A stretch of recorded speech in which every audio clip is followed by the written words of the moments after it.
पहाड़ों और घने जंगल के बीच नदी के किनारे बसा हुआ चंदनपुर गांव जो देखने में बहुत ही खूबसूरत और मनोरम दिखाई देता था। चंदनपुर गांव के लोग बहुत ही खुशहाल जिंदगी जीते थे और आपस में मिलजुल कर रहते थे।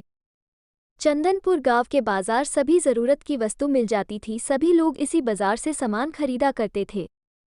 उसी बाजार में रमा अपनी छोटी बेटी के साथ सामान खरीदने के लिए गई हुई थी। रमा बाजार आकर फिर अपने भाई के पास चली गई थी, जो कि उसी बाजार में छोटी सी दुकान खोल रखा था। इन सब में रमा को घर जाने में लेट हो गया था। रमा के साथ उसकी छोटी बेटी थी। दोनों माँ और बेटी जल्दी जल्दी ज़रूरत की सामान खरीद कर भेज चुकी थी, इसलिए दोनों माँ और बेटी बस यही सोच रही थी कि कितनी जल्दी घर पहुँचूँ, इसलिए दोनों जल्दी जल्दी घर को जा रही थी। शाम होने वाली थी। उसी गाँव में श्यामलाल अपने परिवार के साथ रहता था। उसके दो बच्चे थे, लड़के का नाम रोशनलाल और बेटी का नाम रोशनी था। दोनों बहुत ही समझदार थे और अपने माँ बाप की हर बात को मानते थे। रोशनलाल और रोशनी अपने माँ बाप के काम में भी हाथ बटाते थे। श्यामलाल अपनी पत्नी से कहता है, सुनो रोशनलाल की माँ, अब इस बार की फसल बहुत अच्छी हुई है। सरपंच जी भी कह रहे थे कि सबकी फसल अच्छी होगी। सरपंच जी बोले अब की बार मेला बड़ी धूमधाम से मनाया जाएगा।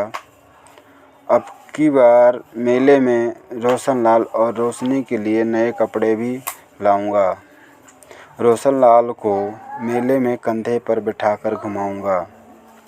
चलो ठीक है, ये सब बात मेला आएगा तब कर लेंगे। अभी रोशनलाल सुनो, पुराने मकान की मरम्मत भी करवानी है। कारीगरों को बुलाकर मरम्मत भी करवा लेते हैं। रोशनलाल तुम मेरे साथ बाज़ार चलकर सभी ज़रूरत के सामान लेकर आएंगे। और रोशनी तुम घर पर अपनी माँ का हाथ बटाना।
ठीक है ठीक है।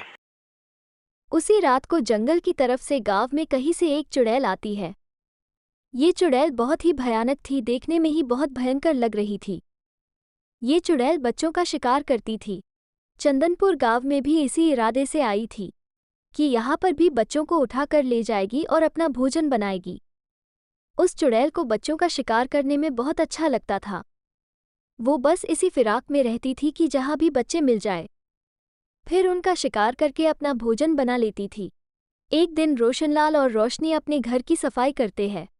तभी आकाश में उड़ती हुई चुड़ैल की नज़र उन दोनों पर पड़ती है और उनके पास आकर एक बूढ़ी औरत का रूप बदलकर रोशनलाल से कहती है,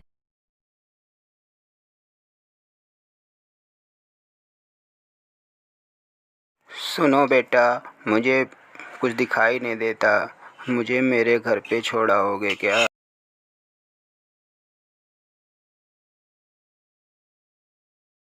रोशनी भागी भागी पुजारी जी के पास चली जाती है और पुजारी जी से सारी बात बता देती है। पुजारी जी तुरंत समझ जाते हैं कि कुछ बात ज़रूर है। पुजारी जी कहते हैं, ठीक है बेटा, मैं सारा बात समझ गया, चलो मेरे साथ।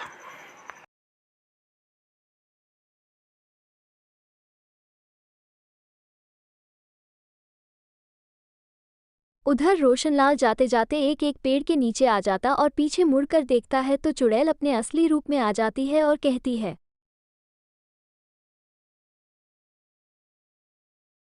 उधर पंडित जी गांव वालों को लेकर चुड़ैल के पास आ जाते हैं और कहते हैं, रामू इसके बाल को जल्दी से जला दो काट बाल के। जलाते ही चुड़ैल गिरकर मर जाती है। रोशन लाल तब चैन की सांस लेता है और अपनी बहन रोशनी के साथ चंदनपुर गांव में आकर खुशी खुशी रहने लगता है।